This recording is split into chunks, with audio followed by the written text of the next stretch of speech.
ದಾನಿಯೇಲನ ಪುಸ್ತಕ 47ನೇ ಅಧ್ಯಾಯ ವಚನ 1ರಿಂದ 7 ವಚನಗಳು ಮಾತ್ರ ಇದೆ. ನಾವು ಇವತ್ತು ಅದನ್ನ ಧ್ಯಾನ ಮಾಡೋಣ. ಇಲ್ಲಿ ನಾವು 47ನೇ ಅಧ್ಯಾಯ ಮುಖ್ಯ ತಲೆಬರಹ ಏನಿದೆ ಅಂತಂತಂದ್ರೆ ಫಿಲಿಸ್ಟಿಯದ ವಿಷಯವಾದ ದೈವೋಕ್ತಿ ಎಂಬುದಾಗಿ. ಫಿಲಿಸ್ಟಿಯ ವಿಷಯವಾದ ದೈವೋಕ್ತಿ ಎಂಬುದಾಗಿ ನಾವು ಸ್ವಲ್ಪ ಮಟ್ಟಿಗೆ ಫಿಲಿಸ್ಟಿಯರ್ ಬಗ್ಗೆ ಸ್ವಲ್ಪ ಹಿನ್ನೆಲೆಯನ್ನು ಕೂಡ ಒಂಚೂರು ಸ್ವಲ್ಪ ನಾವು ನೋಡ್ಕೊಂಡು ಬರೋಣ. ಫಿಲಿಸ್ಟಿಯರ್ ಬಗ್ಗೆ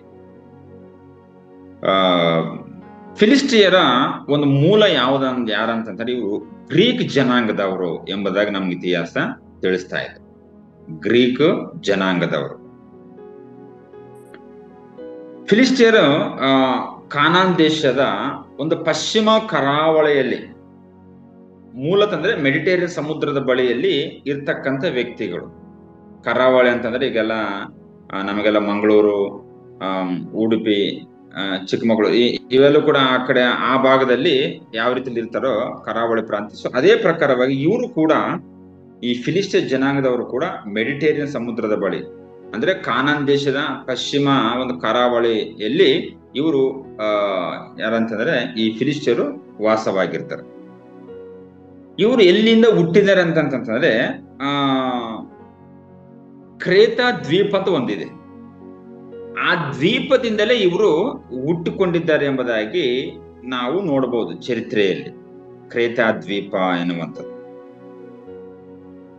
ಆಮೇಲೆ ಈ ಜನಾಂಗದವರು ಮೊದಲನೇದಾಗ ನಮ್ಗೆ ಎಲ್ಲಿ ಕಾಣಿಸ್ಕೊಳ್ತಾರೆ ಅಂತಂದ್ರೆ ಪ್ರಪ್ರಥಮವಾಗಿ ಬೈಬಲ್ ನಲ್ಲಿ ನೋಡೋಣ. ನಾವು ಅದನ್ನು ಒಂಚೂರು ನಾವು ನೋಡೋಣ. ಆದಿಕಾಂಡ ಪುಸ್ತಕ 10ನೇ ಅಧ್ಯಾಯ 13 ಮತ್ತು 16ರಲ್ಲಿ ನಾವು ನೋಡೋಣ. ಆದಿಕಾಂಡ ಪುಸ್ತಕ 10ನೇ ಅಧ್ಯಾಯ ವಚನ 13 ಮತ್ತು 14ರಲ್ಲಿ ಈಗ ಬರೆಯಲ್ಪಟ್ಟಿದೆ. ಮಿಚ್ರಯೀಮರಿಂದ ಲೂದ್ಯರು, ಅನಾಮ್ಯರು, ಲೆಹಾಬ್ಯರು, ನಪ್ತುಹ್ಯರು, ಪತ್ರುಹ್ಯರು, ಕಸ್ಲುಹ್ಯರು, ಕಫ್ತೂರಿಯರು ಹುಟ್ಟಿದರು. ಕಸ್ಲುಹ್ಯರ ಬಳಿಯಿಂದ ಫಿಲಿಸ್ಟಿಯರು ಹೊರಟು ಬಂದರು ಎಂಬುದಾಗಿ ನಾವು ನೋಡ್ತೇವೆ. ಆ ಭಾಗದಲ್ಲಿ ಫಿಲಿಸ್ಟಿಯರು ಎಂಬುದಾಗಿ ಅಂದ್ರೆ ನೋಹನ ಮಕ್ಕಳಿಂದ ಉತ್ಪತ್ತಿಯಾಗಿರ್ತಕ್ಕಂಥ ಜನಾಂಗಗಳೇ. ಸೊ ಹಾಗಾಗಿ ಈ ನೋಹನ ಮಕ್ಕಳು 3 ಜನ, ಶೇಮ್, ಹಾಮ್, ಎಫೆತ್.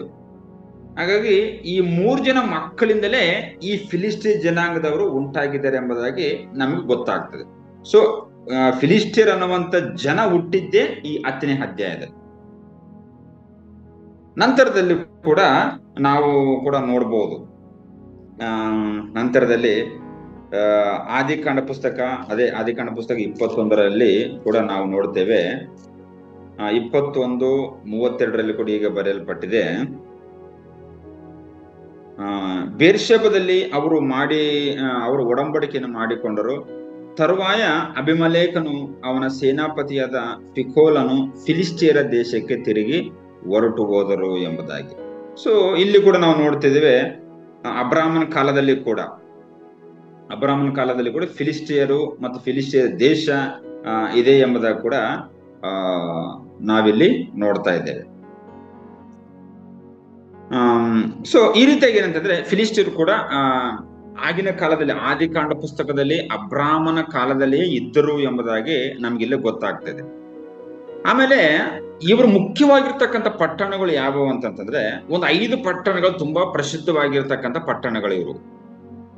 ಮೊದಲನೇದಾಗಿ ಒಂದು ಗಾಜಾ, ಅಷ್ಕೆಲೋನ್, ಅಷ್ಡೋದು, ಎಕ್ರೋನ್ ಮತ್ತು ಗತ್ ಊರಿನವರು.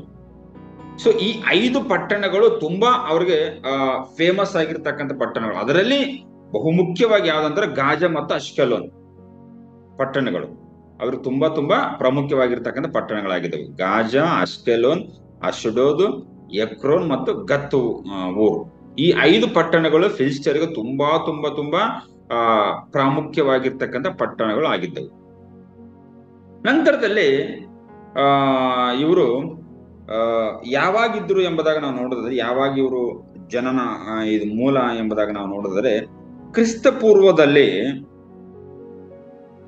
ಪೂರ್ವದಲ್ಲಿ 1175 ಇವರು ಏನಂತಂದ್ರೆ ಬಂದಿರ್ಬೋದು ಆ ಸಮಯದಲ್ಲಿ ಎಂಬುದಾಗಿ ನಮ್ ಚರಿತ್ರೆ ಹೇಳ್ತದೆ. 1175 ಕ್ರಿಸ್ತ ಪೂರ್ವದಲ್ಲಿ. ಸೊ ಆ ಸಮಯದಲ್ಲಿ ಇವರು ಈ 5 ಪಟ್ಟಣಗಳಲ್ಲಿ ಇದ್ದಂತ ಸಂದರ್ಭ ತುಂಬಾ ಪ್ರಬಲವಾಗಿದ್ದರು. ನಂತರದಲ್ಲೂ ಕೂಡ ಇವರು ಏನ್ ಮಾಡಿದ್ರು ಅಂತಂದ್ರೆ ತುಂಬಾ ಪ್ರಬಲವಾಗಿರ್ತಕ್ಕಂಥ ಜನಾಂಗ, ತುಂಬಾ ಬಲಿಷ್ಠವಾಗಿರ್ತಕ್ಕಂಥ ಜನಾಂಗ. ಅದಕ್ಕಾಗಿ ಅನೇಕ ಸಂದರ್ಭಗಳಲ್ಲಿ ದೇವರು ಅನ್ಯ ಜನಾಂಗದವರನ್ನು ನೀವು ಉಳಿಸಬೇಡಿ ಅನ್ನುವಂಥದ್ದು ಇದಕ್ಕೆ. ಯಾಕಂದ್ರೆ ಅವ್ರು ತುಂಬಾ ಮುಂದೆ ನಿಮಗೆ ಮಾರಕವಾಗ್ತಾರೆ ನಿಮಗೆ ಎಂಬುದಾಗಿ. ಮಾರಕವಾಗಿ ನಿಮಗೆ ನಿಮ್ಮ ಮಧ್ಯದಲ್ಲಿ ಇದ್ದುಕೊಂಡೇ ನಿಮಗೆ ಇವರು ಏನಾಗ್ತಾರೆ ಅಂದ್ರೆ ಉರುಳಾಗ್ತಾರೆ ಅನ್ನುವಂಥ ರೀತಿಯಲ್ಲಿ ದೇವರು ಹೇಳ್ತಿದ್ರು. ನಂತರದಲ್ಲಿ ಬಾಬಿಲೋನ್ ಸಾಮ್ರಾಜ್ಯವು ಒಂದು ಅಸ್ತಿತ್ವಕ್ಕೆ ಬಂದಾಗ ನೆಬೂಕದ್ನೆಚ್ಚರನು ಬಂದ್ಬಿಟ್ಟು ಈ ಎಲ್ಲಾ ಜನಾಂಗವನ್ನು ನಾಶ ಮಾಡಿದನೆಂಬುದಾಗಿ ಚರಿತ್ರೆ ನಮ್ಗೆ ಹೇಳ್ತಾ ಇದೆ. ನಂತರದಲ್ಲಿ ಇದನ್ನ ಬಂದ ಮೇಲೆ ಮತ್ತೆ ಅವರ ಎಲ್ಲ ಜನಾಂಗದವರು ಕೂಡ ತೀರ್ಕೊಂಡ್ಬಿಟ್ರು. ನಂತರದಲ್ಲಿ ಇವರು ಏನಂತಂದ್ರೆ ಅಳಿದು ಹೋದರು ಎಂಬುದಾಗಿ ನಾವು ನೋಡ್ತಾ ಇದ್ವಿ. ಸೊ ಹಾಗಾಗಿ ಈ ರೀತಿಯಲ್ಲಿ ನಾವು ನೋಡ್ಬೋದು. ಆಮೇಲೆ ಯೆಹೋಶುವನ ಪುಸ್ತಕದಲ್ಲಿ ಕೂಡ, ಯೆಹೋಶುವನ ಪುಸ್ತಕದಲ್ಲಿ ಕೆಲವು ಸಂದರ್ಭಗಳಲ್ಲಿ ಏನ್ ಮಾಡ್ತಾರೆ ಅಂತಂದ್ರೆ, ಈ ಇಸ್ರಾಯೇಲರು ಅವರನ್ನು ನಾಶ ಮಾಡದೆ ತಮ್ಮ ಮಧ್ಯದಲ್ಲಿ ಇಟ್ಕೊಳ್ತಾರ. ಈಗ ಉದಾಹರಣೆಗಾಗಿ ಈಗ ಯಾರಿದ್ದಾರಂತ ನ್ಯಾಯಸ್ಥಾಪ ಪುಸ್ತಕದಲ್ಲಿ ನಾವು ನೋಡ್ತೇವೆ. ನ್ಯಾಯಸ್ಥಾಪ ಪುಸ್ತಕ 1ನೇ ಅಧ್ಯಾಯ 21ನೇ ವಚನದಲ್ಲಿ ಒಂದು ವಚನ ನಾನು ನಿಮ್ಗೆ ತೋರಿಸ್ತೇನೆ. ನ್ಯಾಯಸ್ಥಾಪ ಪುಸ್ತಕ 1:21 ಯೆರೂಸಲೇಮಿನಲ್ಲಿದ್ದ ಯೆಬೂಸಿಯರನ್ನು ಹೊರಡಿಸುವುದು ಬೆನ್ಯಾಮೀನರಿಂದ ಆಗದೆ ಹೋಯಿತು. ಅವರು ಇಂದಿನವರೆಗೂ ಬೆನ್ಯಾಮೀನರ ಸಂಗಡ ಯೆರೂಸಲೇಮಿನಲ್ಲಿಯೇ ವಾಸವಾಗಿದ್ದಾರೆ ಎಂಬುದಾಗಿ. ಇದು ಒಂದು ನಿದರ್ಶನ. ಸೊ ಈ ರೀತಿಯಲ್ಲಿ ಮುಂದೆ ಜಗ್ಗಿದವಿನ್ನು ಇನ್ನು ತುಂಬಾ ಜನಾಂಗದವರು ಕೂಡ ಆಗೇ ಇದ್ದಾರೆ. ಅವರ ಮಧ್ಯದಲ್ಲೇ ಉಳ್ಕೊಂಡ್ರು ಎಂಬುದಾಗಿ. ಸೊ ಅದೇ ಪ್ರಕಾರವಾಗಿ ಈ ಫಿಲಿಸ್ಟಿಯರು ಕೂಡ ಅದೇ ಪ್ರಕಾರವಾಗಿ ಉಳ್ಕೊಂಡ್ಬಿಟ್ಟಾಗ ತುಂಬಾ ಮುಂದೆ ಇಸ್ರಾಯೇಲರು ತುಂಬಾ ಮಾರಕವಾಗಿ ಅವರು ಪರಿಣಮಿಸಿದ್ರು ಎಂಬುದನ್ನು ಕೂಡ ನಾವು ನೋಡ್ತಿದ್ದೇವೆ. ಹಾಗಾಗಿ ಫಿಲಿಸ್ಟಿಯರಿಗೆ ಸ್ವಂತವಾಗಿರ್ತಕ್ಕಂಥ ಪಟ್ಟಣಗಳು ಇವು 5 ಪಟ್ಟಣಗಳು ಮಾತ್ರ. ಗಾಜಾ, ಅಷ್ಕೆಲೋನ್, ಅಶ್ಡೋದ್, ಎಕ್ರೋನ್ ಮತ್ತು ಗತ್. ಈ ಪ್ರಾಂತ್ಯಗಳಲ್ಲಿ ಈ ಜನಾಂಗದವರು ವಾಸವಾಗಿದ್ರು. ಆಮೇಲೆ ನಂತರದಲ್ಲಿ ಕೂಡ ಅದೇ ಆದಿಕಾಂಡ ಪುಸ್ತಕದಲ್ಲಿ 26ನೇ ಅಧ್ಯಾಯದಲ್ಲಿ ಕೂಡ ನಾವು ನೋಡ್ಬೋದು. ಅಲ್ಲಿ ಈಸಾಕನ ಕಾಲದಲ್ಲಿ ಕೂಡ ಫಿಲಿಸ್ಟಿಯರ್ ಇದ್ರು. ಸೊ ಇವರು ಕೂಡ ಏನ್ ಮಾಡೋರು ಅಂತಂದ್ರೆ ಹೊಟ್ಟೆ ಕಿಚ್ಚಿನಿಂದ ಈಸಾಕನನ್ನು ತಮ್ಮ ದೇಶದಿಂದ ಹೊರಗಡೆ ಕಳಿಸಿದ್ರು ಎಂಬುದನ್ನು ಕೂಡ ನಾವು ನೋಡ್ತಿದ್ದೇವೆ. ಆದಿಕಾಂಡ ಪುಸ್ತಕ 26:12-16 ಕೂಡ ನಾವಲ್ಲಿ ನೋಡ್ತಿದ್ದೇವೆ. ಸೊ ಹಾಗಾಗಿ ಈ ರೀತಿಯಾಗಿ ಅಲ್ಲಿ ನಾವು ನೋಡ್ತಿದ್ದೇವೆ. ಆದಿಕಾಂಡ 10ನೇ ಅಧ್ಯಾಯದಲ್ಲಿ 13-14 ಮಿಚ್ರಾಯಿಮ್ ಅಂತ ಒಂದು ಜನಾಂಗ ಬಂದಿದೆ. ಮಿಚ್ರಾಯಿಮ್ ಅಂತಂದ್ರೆ ಫಿಲಿಸ್ಟಿಯರು ಎಂಬುದಾಗಿ. ಈ ಮಿಚ್ರಾಯಿಮ್ ಅಂತಂದ್ರೆ ನಾವು ಕೆಳಗಡೆ ಫುಟ್ ನೋಟ್ ಅಲ್ಲಿ ಕೂಡ ನಾವು ನೋಡಬಹುದು ಐಗುಪ್ತರು ಎಂಬುದಾಗಿ ಬೈಬಲ್ ನಮಗೆ ಹೇಳ್ತಾ ಇದೆ. ಮೂಲ ಇವರು ಕೂಡ ಐಗುಪ್ತ ಜನಾಂಗಕ್ಕೆ ಸಂಬಂಧಪಟ್ಟಂತ ವ್ಯಕ್ತಿಗಳು ಎಂಬುದನ್ನು ಕೂಡ ನಾವು ನೋಡಬಹುದು. ಹಾಗಾಗಿ ಈ ಫಿಲಿಸ್ಟಿಯನ್ ಜನಾಂಗದವರು ಎಂತಹ ಮಾರಕವಾಗಿದ್ರು ಅಂತಂದ್ರೆ ಇಸ್ರೇಲ್ ಜನಾಂಗದವರಿಗೆ ದೇವರ ಮಂಜೂಷವನ್ನು 1ನೇ ಸಮುವೇಲ ಪುಸ್ತಕದಲ್ಲಿ ಕೂಡ ನಾವು ನೋಡ್ತೇವೆ. ದೇವರ ಮಂಜೂಷವನ್ನೇ ತೆಗೆದುಕೊಂಡು ಹೋಗಿರ್ತಕ್ಕಂಥ ಒಂದು ಜನಾಂಗ ಇದು ಯಾವ್ದಂದ್ರೆ ಫಿಲಿಸ್ಟಿಯರ್ ಜನಾಂಗ. ನಂತರದಲ್ಲಿ ಅಲ್ಲಿ ತಮ್ಮ ದೇಶದಲ್ಲಿ ಇಟ್ಟುಕೊಂಡಾಗ ಅವ್ರಿಗೆ ತುಂಬಾ ಅನಾಹುತಗಳಾದ ಮೇಲೆ ಮತ್ತೆ ಅವರು ಏನಂತಂದ್ರೆ ಇಸ್ರೇಲ್ ಜನಾಂಗದ ಕಡೆಗೆ ಅವರು ಕಳಿಸಿಕೊಡ್ತಾರೆ. ಯಾರಂದ್ರೆ ಫಿಲಿಸ್ಟಿಯರ್. ಸೊ ಆ ರೀತಿಯಲ್ಲಿ ಇರ್ತಕ್ಕಂಥ ಒಂದು ಮಾರಕವಾಗಿರ್ತಕ್ಕಂಥ ಜನಾಂಗದವರು, ತಾವು ಇಷ್ಟಪಡುವಂತ ದೇವರು, ತಾವು ಪೂಜೆ ಮಾಡುವಂತ ದೇವರು, ಆರಾಧನೆ ಮಾಡುವಂತ ದೇವರು ಯಾರಂತಂದ್ರೆ ದಾಗೋನ ಎಂಬುದಾಗಿ. ಅಲ್ಲಿನೇ ಹೋಗಿ ಇವರು ದೇವರ ಮಂಜೂಷವನ್ನು ಇಟ್ಟಿದ್ರು ಎಂಬುದನ್ನು ಕೂಡ ನಾವು ನೋಡ್ತಿದ್ದೇವೆ. ನಂತರದಲ್ಲಿ ಸಂಸೋನನ ಕಣ್ಣನ್ನು ಕೂಡ ಕಿತ್ತಿರ್ತಕ್ಕಂಥ ಜನಾಂಗದ ಯಾರಂತಂದ್ರೆ ಈ ಫಿಲಿಸ್ಟಿಯರೇ. ಯಾಕಂದ್ರೆ ಆ ಹೆಣ್ಮಗಳು ದೆಲೀಲ್ ಎನ್ನುವಂತ ಹೆಣ್ಮಗಳು ಕೂಡ ಫಿಲಿಸ್ಟಿಯ ಜನಾಂಗಕ್ಕೆ ಸಂಬಂಧಪಟ್ಟಂತ ಸ್ತ್ರೀ. ಹಾಗಾಗಿ ಅವರು ತುಂಬಾ ಏನಂದ್ರೆ ಮಾರಕವಾಗಿದ್ರು ಎಂಬುದನ್ನು ಕೂಡ ನಾವು ನೋಡಬಹುದು. ನ್ಯಾಯಸ್ಥಾಪ ಪುಸ್ತಕ 16ನೇ ಅಧ್ಯಾಯದಲ್ಲಿ ಕೂಡ ನಾವು ನೋಡ್ತಿದ್ದೇವೆ ಸಂಸೋನನ ಬಗ್ಗೆ. ನಂತರದಲ್ಲಿ ರಾಜನಾಗಿರ್ತಕ್ಕಂಥ ಸೌಲನು, ಈತನು ಕೂಡ ಫಿಲಿಸ್ಟಿಯರ ಜನಾಂಗಕ್ಕೆ ಯುದ್ಧಕ್ಕೆ ಹೋಗಿ ಅಲ್ಲಿಯೇ ಸತ್ತೋಗ್ತಾನೆ. ಬಟ್ ಅವರಿಂದ ಮಾತ್ರ ಸತ್ತೋಗುವುದಿಲ್ಲ. ಯಾಕಂದ್ರೆ ಕೊನೆಯ ಗಳಿಗೆಯಲ್ಲಿ ಏನ್ ಮಾಡ್ತಾನೆ ಅಂದ್ರೆ, ರಾಜನಾಗಿರ್ತಕ್ಕಂಥ ಸೌಲನು ನಾನು ಸುನ್ನತಿ ಇಲ್ಲದ ಈ ಫಿಲಿಸ್ಟಿಯರಿಂದ ನಾನು ಸಾಯಬಾರ್ದು ಅಂತೇಳಿ ತನ್ನ ಕತ್ತಿಯನ್ನೇ ತಾನೇ ಹಿರಿದುಕೊಂಡು ಆತನು ಸತ್ತೋಗ್ತಾನೆ ಎಂಬುದಾಗಿ ನಾವು ನೋಡ್ತಾ ಇದ್ವಿ. ಅನಂತರದಲ್ಲೂ ಕೂಡ ನಾವು ನೋಡ್ಬೋದು. ಆಮೇಲೆ ದಾವೀದನ ಕಾಲದಲ್ಲಿ ಯಾವಾಗಲೂ ಕೂಡ ಫಿಲಿಸ್ಟಿಯರಿಗೆ ಯುದ್ಧ ನಡೀತಿತ್ತು. ಫಿಲಿಸ್ಟಿಯರ್ ಆಗಿರ್ತಕ್ಕಂಥ ಮಹಾನ್ ವ್ಯಕ್ತಿಯಾಗಿರ್ತಕ್ಕಂಥ ಗೊಲ್ಯಾತನನ್ನು ಕೊಂದಂತ ವ್ಯಕ್ತಿ ಯಾರಂತಂದ್ರೆ ಈ ದಾವೀದನು.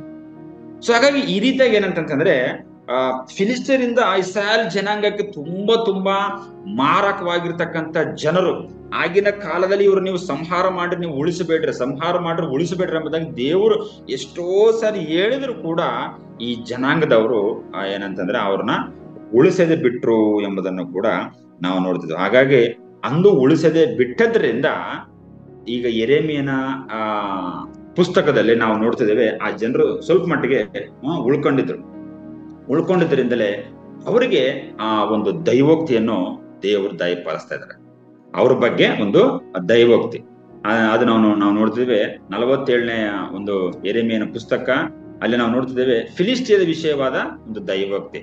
ಹಾಗಾಗಿ ಈಗಿನ ಸಮಯದಲ್ಲಿ ಆ ಫಿಲಿಸ್ಟಿಯ ಜನಾಂಗದವರಂತೂ ಇಲ್ಲವೇ ಇಲ್ಲ. ಬಟ್ ಆ ಪ್ರಾಂತ್ಯಗಳಲ್ಲಿ ಈಗ ಬೇರೆ ಜನಾಂಗದವರು ಇದ್ದಾರೆ. ಅಲ್ಲಿ ನಾವು ನೋಡ್ತಿದ್ದೇವೆ ಫರೋಹನು, ಮೊದಲನೇ ವಚನದಲ್ಲಿ ಫರೋಹನು ಗಾಜಾ ಊರನ್ನು ಒಡೆದದ್ದಕ್ಕೆ ಮುಂಚಿತವಾಗಿ ಯೆಹೋವನ ಫಿಲಿಸ್ಟಿಯರ ವಿಷಯವಾಗಿ ಪ್ರವಾದಿಯಾದ ಯೆರೆಮೀಯನಿಗೆ ದಯಪಾಲಿಸಿದ ವಾಕ್ಯ ಎಂಬುದಾಗಿ ಇಲ್ಲಿ ನಾವು ನೋಡ್ತಿದ್ದೇವೆ. ಕರ್ತನಲ್ಲಿ ಪ್ರೀತಿಯುಳ್ಳ ದೇವ ಜನರೇ, ಅಂದ್ರೆ ಫರೋಹ ರಾಜನು ಆ ಒಂದು ಗಾಜಾ ಊರನ್ನು ಆಕ್ರಮ ಮಾಡ್ಕೊಳ್ಳೋದಕ್ಕಿಂತ ಮುಂಚಿತವಾಗಿ ದೇವರು ಯೆರೆಮೀಯನ ಮುಖಾಂತರವಾಗಿ ಮಾತನಾಡ್ತಿದ್ದಾರೆ. ಆ ಫಿಲಿಸ್ಟಿಯ ಒಂದು ಜನಾಂಗಕ್ಕೆ ನಾನು ನಿಮ್ಮನ್ನು ಹೊಡಿತೇನೆ ಎಂಬುದಾಗಿ, ನಾನು ನಿಮ್ಮನ್ನು ನಿರ್ನಾಮ ಮಾಡ್ತೇನೆ ಎಂಬುದನ್ನು ಕೂಡ ಆತನು ಹೇಳ್ತಿದ್ದಾನೆ. ಹಾಗಾಗಿ ಈ ಐಗುಪ್ತ ದೇಶಕ್ಕೆ ಕೂಡ ಹತ್ತಿರವಾಗಿರ್ತಕ್ಕಂಥ ಒಂದು ಪ್ರಾಂತ ಯಾವ್ದಂತಂದ್ರೆ ಈ ಗಾಜಾ ಆಗಿರ್ಬೋದು, ಗತ್ ಆಗಿರ್ಬೋದು, ಅಷ್ಕೆಲೋನು, ಅಷ್ಡೋದು, ಎಕ್ರೋನ್ ಅನ್ನುವಂಥ ಪಟ್ಟಣಗಳು ಈ ಐಗುಪ್ತಕ್ಕೆ ಹತ್ತಿರವಾಗಿರ್ತಕ್ಕಂಥ ಒಂದು ಪಟ್ಟಣಗಳು. ಅವರು ಬಂದು ಏನಂತಂದ್ರೆ ಆ ಒಂದು ಪ್ರಾಂತ್ಯವನ್ನು ಸ್ವಂತ ಮಾಡ್ಕೊಳ್ಬೇಕೆಂಬುದಾಗಿ ಬರ್ತಾ ಇದ್ದಾರೆ. ಯಾಕಂದ್ರೆ ದೇವರ ಜನಾಂಗವನ್ನು ತುಂಬಾ ಮಾರಕವಾಗಿ ನಡೆಸ್ಕೊಂಡಿರ್ತಕ್ಕಂಥ ಈ ಫಿಲಿಸ್ಟಿಯರನ್ನು ದೇವ್ರು ಸುಮ್ಮನೆ ಬಿಡ್ತಾ ಇಲ್ಲ. ಅವ್ರಿಗಾಗಿಯೇ ಏನಂತಂದ್ರೆ ಏನಾದ್ರೂ ಒಂದು ಮಾಡಬೇಕು, ಅವ್ರಿಗೆ ಖಂಡಿತವಾಗ್ಲೂ ಶಿಕ್ಷೆ ಆಗ್ಬೇಕನ್ನುವಂತ ರೀತಿಯಲ್ಲಿಯೇ ದೇವರು ಅವ್ರಿಗೆ ಮಾತನಾಡ್ತಾ ಇದ್ದಾನೆ. ನಂತರದಲ್ಲೂ ಕೂಡ ನಾವು ನೋಡ್ತಾ ಇದ್ದೇವೆ 2ನೇ ಒಂದು ವಚನದಲ್ಲಿ, ಯೆಹೋವನಿಂತೆನ್ನುತ್ತಾನೆ, ಈಗೋ ಪ್ರವಾಹವು ಬಡಗಲಿಂದ ಹೊರಟು ತುಂಬಿ ತುಳುಕುವ ತೊರೆಯಾಗಿ ದೇಶವನ್ನು ಅದರಲ್ಲಿರುವ ಸಮಸ್ತವನ್ನು ಪಟ್ಟಣದ ನಿವಾಸಿಗಳನ್ನು ಆಕ್ರಮಿಸುವುದು. ಆಗ ಅಲ್ಲಿನವರು ಮೊರೆಯಿಡುವರು ಎಂಬುದಾಗಿ, ದೇಶದವರೆಲ್ಲ ಗೋಳಾಡುವರು ಎಂಬುದಾಗಿ.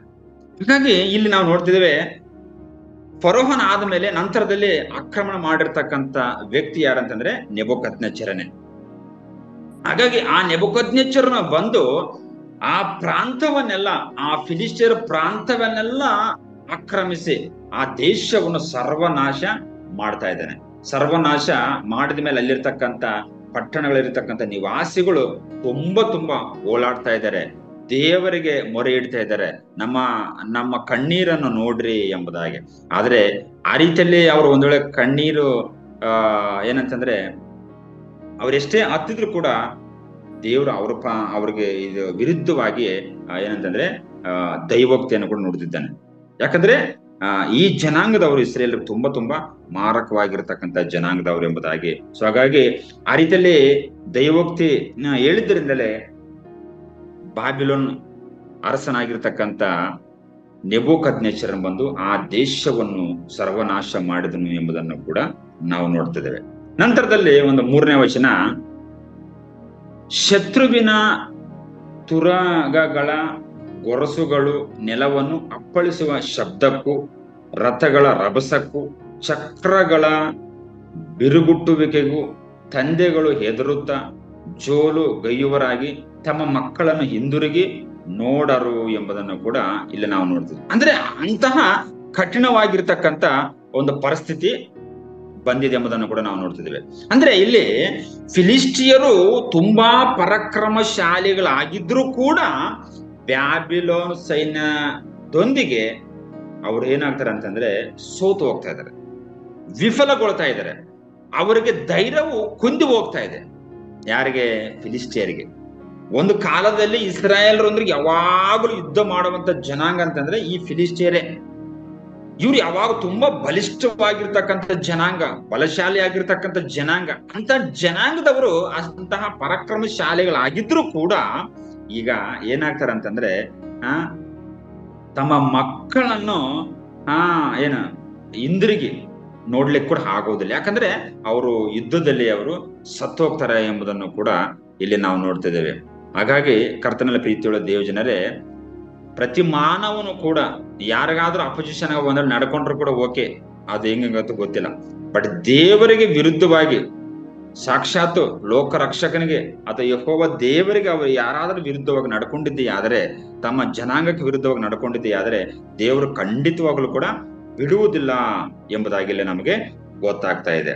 ನಂತರದಲ್ಲೂ ಕೂಡ ನಾವು ನೋಡ್ತಿದ್ದೇವೆ 4ನೇ ವಚನದಲ್ಲಿ, ಏಕೆಂದ್ರೆ ಆ ದಿನದಲ್ಲಿ ಫಿಲಿಸ್ಟಿಯರ್ ಎಲ್ಲರೂ ಸೂರೆಯಾಗುವರು, ತೂರಿನ ಮತ್ತು ಚಿದೋನಿನ ಸಹಾಯಕರಲ್ಲಿ ಕಳೆದುಳಿದವರೆಲ್ಲ ನಿರ್ಮೂಲವಾಗುವರು.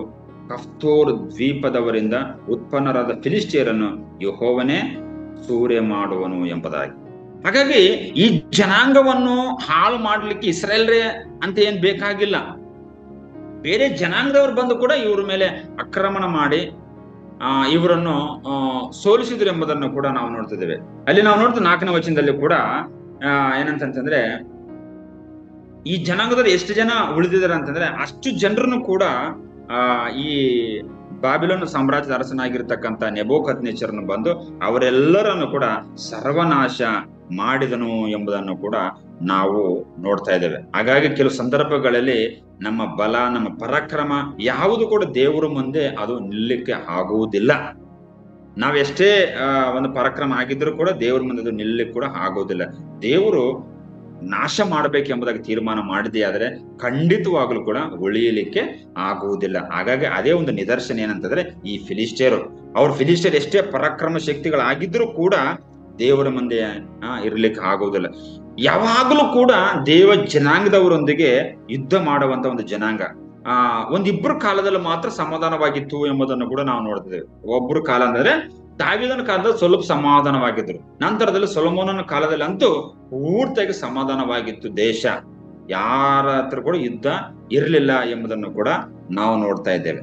ಹಾಗಾಗಿ ಈ ದಾವೀದನೊಟ್ಟು ಕೂಡ ಈ ಫಿಲಿಸ್ಟಿಯರು ಆಗಾಗ ಯುದ್ಧ ಮಾಡ್ತಿದ್ರು ಎಂಬುದನ್ನು ಕೂಡ ನಾವು ನೋಡ್ತಿದ್ದೇವೆ. ನಂತರದಲ್ಲೂ ಕೂಡ ನಾವು ನೋಡೋಣ 5ನೇ ವಚನ, ಗಾಜಾ ಊರು ಬೋಳಿಸಿಕೊಂಡಿದೆ, ಅಷ್ಕೆಲೋನ್ ನಾಶನ ಹೊಂದಿದೆ, ಫಿಲಿಸ್ಟಿಯದ ಬಯಲ ಸೀಮೆಯಲ್ಲಿ ಉಳಿದ ಪಟ್ಟಣವೇ ನಿನ್ನನ್ನು ಎಂದಿನವರೆಗೂ ಕತ್ತರಿಸಿಕೊಳ್ಳುತ್ತಿರುವೆ ಎಂಬುದಾಗಿ ದೇವರು ಯೆರೆಮೀಯನ ಮುಖಾಂತರವಾಗಿ ಮಾತನಾಡ್ತಿದ್ದಾರೆ. ಗಾಜಾನವಂತ ಊರು ಅದು ಏನು ಈಗ ಅದೇನಾಗಿದೆ ಅಂತಂದ್ರೆ ಒಂದ್ ರೀತಿ ಬೋಳಿಸಿಕೊಂಡಿದ್ರೆ ಎಲ್ಲವೂ ಖಾಲಿ ಆಗ್ಬಿಟ್ಟಿದೆ. ಇಸ್ರಾಯೇಲರಿಗೆ ಇವತ್ತಿನ ಕಾಲಮಾನದಲ್ಲಿ ಇಸ್ರಾಯೇಲರಿಗೆ ಪ್ರಪ್ರಥಮವಾಗಿ ಯುದ್ಧ ಸ್ಟಾರ್ಟ್ ಆಗಿದ್ದು ಈ ಜನರಿಂದಲೇ. ಯಾವ ಜನ ಅಂದ್ರೆ ಗಾಜಾ ಎನ್ನುವಂತ ಒಂದು ಜನರಿಂದಲೇ ಪ್ರಾರಂಭವಾಗಿತ್ತು. ಆ ಜನಾಂಗದವರನ್ನ ದೇವ್ರು ಏನ್ ಮಾಡ್ತಿದ್ದಾನೆ ಅಂದ್ರೆ ಸರ್ವನಾಶ ಮಾಡಿಬಿಡ್ತಾನೆ. ಹೌದು, ಅವ್ರು ಮಾತ್ರವಲ್ಲದೆ ಗಾಜಾ ಆಗಿರ್ಬೋದು ಮತ್ತು ಅಷ್ಕೆಲೋನ್ ಕೂಡ, ಇವು ತುಂಬಾ ಪ್ರಬಲವಾಗಿರ್ತಕ್ಕಂಥ ಪಟ್ಟಣಗಳು. ಸೊ ಅವರೆಲ್ಲರನ್ನು ಕೂಡ ದೇವ್ರು ಏನ್ ಮಾಡ್ತಿದಾರೆ ಅಂತಂದ್ರೆ, ನಾನು ನಾಶ ಮಾಡಿಬಿಡ್ತೇನೆ, ನೀವು ನಾಶ ಹೊಂದುತ್ತೀರಿ, ನೀವೆಂತಹ ಸಂದರ್ಭದಲ್ಲಿ ನೀವೇನೇ ಮಾಡಿದ್ರು ಕೂಡ ನೀವು ನಾಶ ಹೊಂದುತ್ತೀರಿ, ನಿಮ್ಮನ್ನ ಉಳಿಸಲಿಕ್ಕೆ ಯಾರ ಕೈಲಿ ಕೂಡ ಆಗುವುದಿಲ್ಲ, ನಿಮ್ಮನ್ನ ಕತ್ತರಿಸೇ ಬಿಡುತ್ತೇನೆ ಅನ್ನುವಂತ ರೀತಿಯಲ್ಲಿ ದೇವರು ಯೆರೆಮೀಯನ ಮುಖಾಂತರವಾಗಿ ಮಾತನಾಡ್ತಿದ್ದಾರೆ. ಆಗ ಕರ್ತನಲ್ಲಿ ಪ್ರೀತಿಯುಳ್ಳ ದೇವಜನರೇ, ಇವತ್ತಿನವರೆಗೂ ಕೂಡ ಫಿಲಿಸ್ಟಿಯರ್ ಇಲ್ಲದಿದ್ರು ಕೂಡ ಆ ಗಾಜಾ ಅನ್ನುವಂತ ಪಟ್ಟಣದಿಂದ ಇಸ್ರಾಯೇಲ್ರಿಗೆ ತುಂಬಾ ತುಂಬಾ ತುಂಬಾ ಏನಿದೆ ಅಂದ್ರೆ ತೊಂದರೆ ಕೂಡ ಉಂಟಾಗ್ತಾ ಇದೆ. ಇಸ್ರೇಲ್ ಸುತ್ತಮುತ್ತಲಿರ್ತಕ್ಕಂಥ ಒಂದು 7 ದೇಶಗಳಿದಾವೆ, ಅವೆಲ್ಲೂ ಕೂಡ ಶತ್ರು ದೇಶಗಳೇ. ಸೊ ಇವರೆಲ್ಲರೂ ಕೂಡ ಆಗಿನ ಕಾಲದಲ್ಲಿ ನಾನು ಆಗ್ಲೇ ಹೇಳಿದ ಹಾಗೆ ಇಸ್ರೇಲ್ರ ಮಧ್ಯದಲ್ಲಿ ಇರ್ತಿದ್ರು, ಬಟ್ ಅವ್ರನ್ನ ಏನು ನಾಶ ಮಾಡ್ಲಿಕ್ಕೆ ಆಗ್ಲಿಲ್ಲ ಇಸ್ರೇಲ್ರ ಕೈಲಿ. ಅವತ್ತಿನ ಒಂದು ತಪ್ಪೆ ಇವತ್ತಿಗೆ ಇಸ್ರಾಯೇಲರಿಗೆ ತುಂಬಾ ಮಾರಕವಾಗಿದ್ದಾರೆ ಎಂಬುದನ್ನು ಕೂಡ ಹೇಳಬಹುದು. ನಂತರದಲ್ಲಿ ಕೂಡ ನಾವು ನೋಡೋಣ 6ನೇ ವಚನದಲ್ಲಿ, ಅಯ್ಯೋ ಯೆಹೋವನ ಖಡ್ಗವೇ, ಇನ್ನೆಷ್ಟರವರೆಗೆ ವಿಶ್ರಾಂತಿಗೊಳ್ಳದೆ ಇರುವೆ, ನಿನ್ನನ್ನು ಒರೆಯಲ್ಲಿ ಅಣಗಿಕೋ, ಶಾಂತಿಗೊಳ್ಳು, ಸುಮ್ಮನಿರು ಎಂಬುದಾಗಿ. ಕರ್ತನಲ್ಲಿ ಪ್ರೀತಿಯುಳ್ಳ ದೇವ ಜನರೇ, ಅವರು ಮೊರೆ ಇಡ್ತಾ ಇದ್ದಾರೆ. ಯಾಕಂದ್ರೆ ಒಬ್ಬ ವ್ಯಕ್ತಿಯನ್ನು, ಒಂದು ಜನಾಂಗವನ್ನು ಅಣಗಿಸಬೇಕಂದ್ರೆ 3 ರೀತಿಯಾಗಿರ್ತಕ್ಕಂಥ ದೇವರು ಕಾರ್ಯಗಳನ್ನು ಕೊಡ್ತಾ ಇದ್ರು. ಅವೆಂತ ಕಾರ್ಯಗಳಂದ್ರೆ ಒಂದು ಖಡ್ಗ, ಕ್ಷಾಮ ಮತ್ತು ವ್ಯಾಧಿ. ಅಂದ್ರೆ ಒಂದು ಜನಾಂಗವನ್ನು ಅಣಗಿಸಬೇಕಂದ್ರೆ ಖಡ್ಗದಿಂದ ದೇವರು ಉಪಯೋಗ ಮಾಡ್ತಿದ್ರು, ಕ್ಷಾಮದಿಂದ ಅಥವಾ ವ್ಯಾಧಿಯಿಂದ ಆದ್ರೂ ಕೂಡ. ಸೊ ಹಾಗಾಗಿ ಈ ಜನಾಂಗಕ್ಕೆ ಖಡ್ಗವನ್ನು ಕಳಿಸಿಕೊಟ್ಟಿದ್ದಾನೆ ದೇವರು. ಯಾವ ಜನಾಂಗ ಅಂದ್ರೆ ಫಿಲಿಸ್ಟಿಯ ಜನಾಂಗಕ್ಕೆ. ಹಾಗಾಗಿ ಅವರು ಬೇಡಿದ್ರೆ ಇನ್ನೆಷ್ಟರವರೆಗೆ ವಿಶ್ರಾಂತಿಗೊಳ್ಳದೆ ಇರುವೆ, ದೇವರೇ ನಮ್ಮ ಮೇಲೆ ಎಷ್ಟರ ಮಟ್ಟಿಗೆ ನೀವು ಖಡ್ಗವನ್ನು ಕಳಿಸ್ತಿದ್ರಲ್ಲ, ನಿನ್ನನ್ನು ಒರೆಯಲ್ಲಿ ಅಣಗಿಕೋ, ಶಾಂತಿಗೊಳ್ಳು, ಸುಮ್ಮನಿರು ಎನ್ನುವಂತ ರೀತಿಯಲ್ಲಿ ದೇವರಿಗೆ ಮಾತನಾಡ್ತಾ ಇದ್ದಾರೆ. ನಂತರದಲ್ಲಿ ಕೊನೆಯ ವಚನದಲ್ಲಿ 7ನೇ ವಚನದಲ್ಲಿ, ಖಡ್ಗವು ವಿಶ್ರಾಂತಿಗೊಳ್ಳುವುದು ಹೇಗೆ, ಅಷ್ಕೋಲೋನಿನ ಮತ್ತು ಕರಾವಳಿಯ ವಿಷಯವಾಗಿ ಯೆಹೋವನು ಅದಕ್ಕೆ ಅಪ್ಪಣೆ ಕೊಟ್ಟನಲ್ಲ, ಅಲ್ಲಿಗೆ ಅದನ್ನು ನೇಮಿಸಿದ್ದಾನೆ ಎಂಬುದಾಗಿ. ಹಾಗಾಗಿ ಅವ್ರು ಏನೇ ದೇವರ ಹತ್ರ ಮೊರೆ ಇಟ್ಟರು ಕೂಡ ದೇವರು ಮಾತ್ರ ಆ ಜನಾಂಗಕ್ಕೆ ತೀರ್ಪು, ಆ ಜನಾಂಗಕ್ಕೆ ದೈವೋಕ್ತಿಯನ್ನು ಮಾಡೇ ಮಾಡಿದ್ದಾನೆ. ಅವ್ರು ಎಷ್ಟರ ಮಟ್ಟಿಗೆ ಆ ದೇವ್ರಿಗೆ ಮೊರೆ ಇಟ್ಟರು ಕೂಡ, ನಾನು ನಿಮ್ಮನ್ನು ಏನಂತಂದ್ರೆ ಮತ್ತೊಬ್ಬರ ಕೈಯಿಂದ ನಾಶವಾಗುವ ರೀತಿಯಲ್ಲೇ ಮಾಡ್ತೇನೆ ಎಂಬುದಾಗಿ ದೇವರು ಫಿಲಿಸ್ಟಿಯರಿಗೆ ವಿಷಯವಾಗಿ ಹೇಳಿರ್ತಕ್ಕಂಥ ಒಂದು ದೈವೋಕ್ತಿ ಇದಾಗಿದೆ. ಕರ್ತನಲ್ಲಿ ಪ್ರೀತಿಯುಳ್ಳ ದೇವ ಜನರ, ಹಾಗಾಗಿ ದೇವ ಜನಾಂಗಕ್ಕೂ ಮತ್ತು ದೇವರಿಗೆ ನಾವು ಏನಂದ್ರೆ ವಿಧೇಯತೆಯಿಂದ ನಾವು ನಡ್ಕೊಂಡಾಗ ಖಂಡಿತವಾಗಲು ಏನಂತಂದ್ರೆ ಜೀವಗಳು ಉಳಿಯುತ್ತವೆ. ಒಂದು ವೇಳೆ ಆ ದೇವ ಜನಾಂಗಕ್ಕೂ ಮತ್ತು ದೇವರು ಕೂಡ ಒಂದು ವೇಳೆ ಆ ಅಂದ್ರೆ ವಿರೋಧವಾಗಿ ನಾನು ನಡ್ಕೊಂಡಿದ್ದೆ ಆದ್ರೆ ಖಂಡಿತವಾಗ್ಲೂ ಕೂಡ ದೇವರು ಉಳಿಸುವುದಿಲ್ಲ. ಹಾಗಾಗಿ ಫಿಲಿಸ್ಟಿಯ ವಿಷಯವಾಗಿರ್ತಕ್ಕಂಥ ದೈವೋಕ್ತಿ, ಪ್ರವಾದಿಯಾಗಿರ್ತಕ್ಕಂಥ ಯೆರೆಮೀಯನು ನುಡಿದನು, ಅದೇ ಪ್ರಕಾರವಾಗಿ ಆಯಿತು ಎಂಬುದನ್ನು ಕೂಡ ನಾವಿಲ್ಲಿ ನೋಡ್ತಿದ್ದೇವೆ. ನಾವು ಕೊನೆಯದಾಗಿ ಪ್ರಾರ್ಥನೆ ಮಾಡಿಕೊಂಡು ನಾವು ಮುಕ್ತಾಯ ಮಾಡಿ. ಮಹಾಪರಿಶುದ್ಧನಾಗಿರುವಂತ ದೇವರೇ, ನಿಮ್ಗೆ ಸ್ತೋತ್ರ ಮಾಡುತ್ತೇವೆ ಸ್ವಾಮಿ. ಈ ದಿವಸ ಕರ್ತನೆ ಫಿಲಿಸ್ಟಿಯ ವಿಷಯವಾಗಿರ್ತಕ್ಕಂಥ ದೈವೋಕ್ತಿಯನ್ನು ಕೂಡ ನಾವು ನೋಡಿದೆವು ಕರ್ತನೆ. ಸ್ವಾಮಿ, ಆದಿಕಾಂಡ ಪುಸ್ತಕದಿಂದ ಹಿಡಿದು ಕರ್ತನೆ ಇಸ್ರಾಯೇಲ್ ಜನಾಂಗಗಳು ಅವರು ಮಾರಕವಾಗಿದ್ರು. ಯಾವಾಗಲೂ ಕೂಡ ಇಸ್ರಾಯೇಲ್ರವರು ವಿರೋಧ ಮಾಡ್ತಿದ್ರು ಎಂಬುದನ್ನು ಕೂಡ ನಾವು ನೋಡ್ತಿದ್ದೇವೆ ಸ್ವಾಮಿ. ಅಂತ ಜನಾಂಗಕ್ಕೆ ನೀವು ಒಂದು ದೈವೋಕ್ತಿಯನ್ನು ಕೊಟ್ಟು ಸ್ವಾಮಿ, ಇತರ ರಾಜರುಗಳಿಂದ, ಇತರ ದೇಶಗಳಿಂದ ಆ ಪಟ್ಟಣಗಳನ್ನು, ಆ ಜನಾಂಗವನ್ನು ನಾಶ ಮಾಡಿಬಿಡಬೇಕೆಂಬುದಾಗಿ ನಿಮ್ಮ ದೈವೋಕ್ತಿಯನ್ನು ಕೂಡ ನಾವು ನೋಡಿದೆವು ಸ್ವಾಮಿ. ಲೋಕರಕ್ಷಕನಾಗಿರುವಂತ ದೇವರೇ, ನಿಮಗೆ ಸ್ತೋತ್ರ ಕರ್ತನೆ. ನಾವುಗಳು ಕೂಡ ನಿಮಗೆ ವಿಧೇಯರಾಗಿ ನಡೆದುಕೊಳ್ಳಲಿಕ್ಕೆ ನೀವು ನಮ್ಗೆ ಸಹಾಯ ಮಾಡಬೇಕೆಂಬುದಾಗಿ ನಿಮ್ಮಲ್ಲಿ ಬೇಡಿಕೊಳ್ತೇವೆ ಸ್ವಾಮಿ. ಕರ್ತನೆ, ವಿಶೇಷವಾಗಿ ನಮ್ಮ ಕಲ್ವರಿ ಚಾಪಲ್ ಸಂಸ್ಥೆನ ಆಶೀರ್ವಾದ ಮಾಡ್ರಿ, ನಿರ್ದೇಶಕರನ್ನು, ಉಪನಿರ್ದೇಶಕರನ್ನು ಆಶೀರ್ವಾದ ಮಾಡ್ರಿ ಸ್ವಾಮಿ. ತಾವು ಮಾಡುವ ಪ್ರತಿ ಕೆಲಸ ಕಾರ್ಯಗಳನ್ನು ಕೂಡ ಆಶೀರ್ವಾದ ಮಾಡ್ರಿ. ಅದು ಮಾತ್ರವಲ್ಲದೆ ಮತ್ತು ನಮ್ಮ ಕಲ್ವರಿ ಚಾಪಲ್ ಸಂಸ್ಥೆಯಲ್ಲಿ ಸೇವೆ ಮಾಡುವಂತ ಎಲ್ಲಾ ಸೇವಕರನ್ನು ಆಶೀರ್ವಾದ ಮಾಡ್ರಿ, ಅವರ ಕುಟುಂಬಗಳನ್ನು ಆಶೀರ್ವಾದ ಮಾಡ್ರಿ ಸ್ವಾಮಿ. ತಾವು ಎಲ್ಲೆಲ್ಲಿ ಸೇವೆ ಮಾಡಬೇಕೆಂಬುದಾಗಿ ನಿಮ್ಮ ಚಿತ್ತವಿದೆಯೋ ಅಲ್ಲಿಗೆ ಕ್ಷೇಮವಾಗಿ ಹೋಗಿ ಸೇವೆ ಮಾಡಿ ಮತ್ತೆ ಕ್ಷೇಮವಾಗಿ ಹಿಂತಿರುಗಿ ಬರ್ಲಿಕ್ಕೆ ನೀವು ಸಹಾಯ ಮಾಡಬೇಕೆಂಬುದಾಗಿ ನಿಮ್ಮಲ್ಲಿ ಬೇಡಿಕೊಳ್ತೇವೆ ಸ್ವಾಮಿ. ಲೋಕರಕ್ಷಕನಾಗಿರುವಂತ ದೇವರೇ, ನಿಮಗೆ ಸ್ತೋತ್ರ ಮಾಡುತ್ತೇವೆ ಸ್ವಾಮಿ. ಈ ದಿವಸ ಕರ್ತನೆ ನಮ್ಮ ಕೆಲಸ ಕಾರ್ಯಗಳನ್ನು ಕೂಡ ಪ್ರಾರ್ಥನೆಯೊಂದಿಗೆ ನಾವು ಪ್ರಾರಂಭ ಮಾಡಿ ಕರ್ತನೆ, ನಮಗೆ ಕೊಡಲ್ಪಟ್ಟಿರ್ತಕ್ಕಂಥ ಕೆಲಸಗಳು, ನಮಗೆ ಕೊಡಲ್ಪಟ್ಟಿರ್ತಕ್ಕಂಥ ಜವಾಬ್ದಾರಿಗಳನ್ನು ಕೂಡ ನಾವು ಚೆನ್ನಾಗಿ ಮಾಡ್ಲಿಕ್ಕೆ ನೀವು ನಮಗೆ ಸಹಾಯ ಮಾಡಬೇಕೆಂಬುದಾಗಿ ಬೇಡಿಕೊಳ್ತೇವೆ ಸ್ವಾಮಿ. ಲೋಕರಕ್ಷಕನಾಗಿರುವಂತ ದೇವರೇ, ನಿಮ್ಗೆ ಸ್ತೋತ್ರ ಮಾಡುತ್ತಾ, ನಮ್ಮ ಪ್ರಾರ್ಥನೆ ಕೇಳಿದಾಗ ಸ್ತೋತ್ರ ಮಾಡುತ್ತಾ, ಯೇಸುವಿನ ಹೆಸರಿನಲ್ಲಿ ಪ್ರಾರ್ಥಿಸಿ ಬೇಡಿಕೊಳ್ತೇನೆ ತಂದೆ, ಆಮೆನ್.